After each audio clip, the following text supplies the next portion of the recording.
Z Débrief. Bonjour à tous, on vous propose aujourd'hui une nouvelle édition du Z Débrief, le podcast de la transformation numérique. À mes côtés, comme chaque semaine, pour en parler, Estelle, bonjour. Salut David, salut à tous. Alors cette semaine, on va parler du succès inattendu du masque de plongée Decathlon et de l'impression 3D dans la lutte contre le coronavirus. On parlera de la résistance de l'internet français et européen en cette période de pandémie et il se trouve qu'en dépit des inquiétudes, tout va bien. Ensuite, il sera question d'un naufrage dû au coronavirus, celui de la société OneWeb, qui promettait de l'internet haut débit par satellite. Elle vient de déposer le bilan. On parlera également de l'utilisation des applications de collaboration par les professionnels. Un récent sondage montre que les salariés réclament désormais des règles pour les utiliser en télétravail. Enfin, notre chronique pratique hebdomadaire sera consacrée à l'optimisation de la batterie de votre ordinateur portable. Allez, le Z Débrief, c'est parti. Les dernières infos. Pour commencer donc, ça ne vous a pas échappé, depuis quelques semaines déjà, le masque de snorkeling de marque Decathlon est sur le devant de la scène dans la lutte contre le Covid-19. Pourquoi ? Parce qu'il permet de pallier le manque de masques nécessaires au personnel médical pour se protéger de l'infection. Mais ce qu'on apprend cette semaine, c'est que ce fameux masque de plongée s'adapte aussi aux respirateurs utilisés dans les hôpitaux. Au départ, ce sont des médecins d'un hôpital italien qui ont modélisé une valve à fixer sur ce masque pour qu'il puisse servir de respirateur. Et c'est à des kilomètres de là, aux Pays-Bas, que cette initiative italienne a été concrétisée. Lars Brouwers, spécialiste en impression 3D pour la médecine, a utilisé le modèle italien et réussi à en reproduire le design grâce à des imprimantes 3D. Et les Néerlandais ont eu une autre idée. Utiliser ces fameux masques Decathlon pour protéger les anesthésistes chargés d'intuber les patients malades. Alors toutes ces initiatives sont fantastiques en période de pénurie, mais Lars Brouwers prévient, penser au design de l'objet ne suffit pas. Il faut aussi prendre en compte l'impact qu'un virus ou une bactérie peut avoir sur la surface de l'objet et penser la manière dont il peut être nettoyé ou utilisé au quotidien. Enfin, devant cet enthousiasme pour ce masque, Decathlon a annoncé en début de semaine avoir fait le choix de suspendre la vente de ces masques en ligne afin de réserver tout le stock disponible au personnel soignant.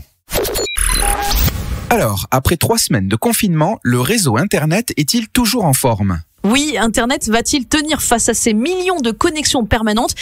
L'Agence de régulation des télécommunications de l'Union européenne a déclaré cette semaine qu'aucun problème majeur de congestion ne s'était produit depuis le début de la crise sanitaire liée au Covid-19.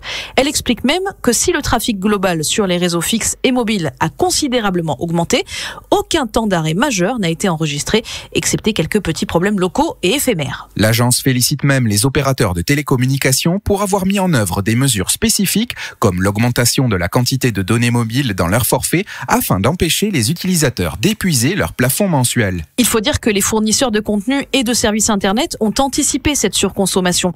Concernant les services de streaming vidéo, l'agence leur a demandé de réduire la qualité des vidéos proposées. Netflix et YouTube ont été les premiers à s'exécuter, suivis par Amazon Prime Video, Disney+ et Facebook.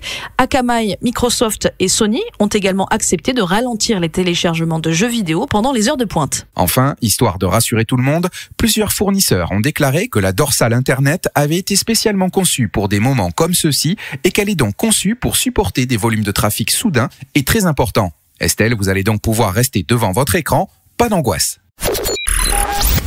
Allez, maintenant parlons des dégâts collatéraux de cette crise du Covid-19. Beaucoup d'entreprises vont en pâtir et en voici donc une qui a déjà sombré, la société britannique de satellites OneWeb. Une semaine après le lancement de 34 satellites, le concurrent de SpaceX sur le haut débit par satellite vient de déposer un dossier de mise en faillite devant un tribunal de New York. Une décision qui intervient suite à l'échec des discussions de financement avec son principal investisseur, SoftBank. L'objectif de OneWeb était de fournir une connexion haut débit à partir de constellations de satellites positionnés en orbite terrestre basse. La société avait prévu de lancer environ 640 satellites et lever près de 3 milliards de dollars auprès d'investisseurs comme SoftBank, Airbus et Qualcomm. OneWeb avait également fondé une coentreprise avec Airbus pour fabriquer 900 petits satellites dans une usine en Floride. Et pour ne pas tout perdre, la société négocie un financement de débiteur exploitant. Il doit lui permettre de maintenir ses 34 satellites en orbite et de pouvoir vendre l'entreprise. Problème, selon le Financial Times, la constellation de OneWeb est actuellement trop petite pour offrir des services de télécommunication ou générer des revenus. Du coup, la valeur de la licence d'exploitation reste incertaine. Le chiffre marché. Autre conséquence du Covid-19, on en a parlé, c'est l'utilisation des applications de collaboration. Et près de la moitié des professionnels qui les utilisent souhaitent désormais des règles strictes pour encadrer tout cela. Une étude récente de la société Unify Square sur l'utilisation des outils Microsoft Teams, Microsoft Skype for Business, Slack, Zoom ou encore Workplace de Facebook fait le point à ce propos. 40% des professionnels interrogés souhaitent que les organisations appliquent des règles plus strictes en matière d'utilisation des applications de collaboration, pour éviter notamment que votre ex-voisin de bureau vous envoie des gifs toutes les 2 minutes. Difficile dans ces conditions de se concentrer. On apprend aussi que près de 60% des professionnels pensent que des règles plus strictes contribueraient à améliorer l'équilibre entre vie professionnelle et vie privée. Effectivement, répondre à son chef tout en faisant réciter sa leçon à sa fille et en préparant le dîner du soir, c'est compliqué. Ça peut toujours être utile.